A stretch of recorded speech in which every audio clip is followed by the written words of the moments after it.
नाव रविनाथ आगतराव साठे, राहणार हिरज. तिथे पाण्याची टाकी पाडलेली आहे.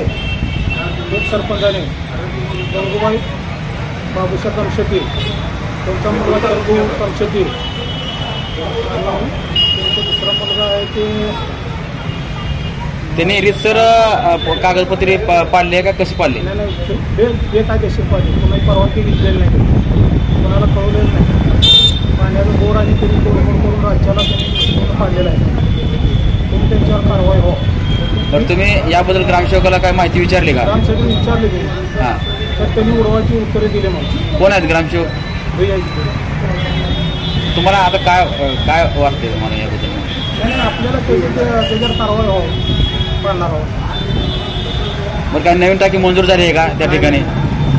असं पण असेल की त्यांनी गावासाठी काय तर योजना आणली असेल आणि त्यासाठी जर पाडली असेल तर? नाही नाही, हां, त्यांनी कुणाला विचार नाही. तिथे त्यांनी घर बांधण्यासाठी त्यांनी प्रयत्न केले. जल जीवनची काही योजना गावात नाही, ती झालेली ती वेगळी टाकी. मग ही टाकी कशाची आहे?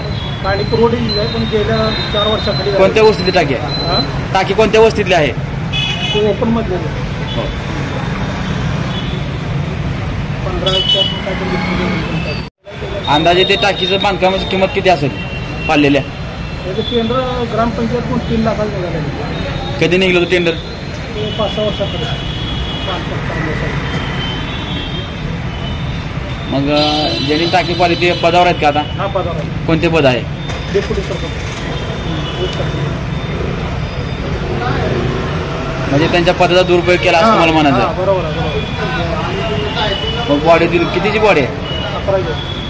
11 पैकी काय ठराव वगैरे घेतला याबद्दल तुम्ही काय माहिती घेतली का? नाही, नाही, ही बांधकाम पाडताना काय ठराव घेतला? काय नाही, कोणाला चर्चा नाही, कोणाला कल्पना नाही. राज्यात त्याने पाडले. कशाने पाडले? JCB पाडले. म्हणजे JCB ऑपरेटरचं काय नाव पत्ता वगैरे? मला काय माहिती नाही, फक्त मला दिवसा कळालं त्यांनी राज्याला पाडले.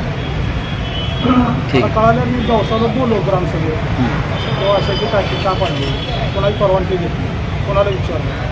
कुठल्याच याची म्हणजे सदस्यांना नाही, सरपंचाला नाही, कुठल्याच याला त्यांनी कल्पना दिली. ठीक, ओके.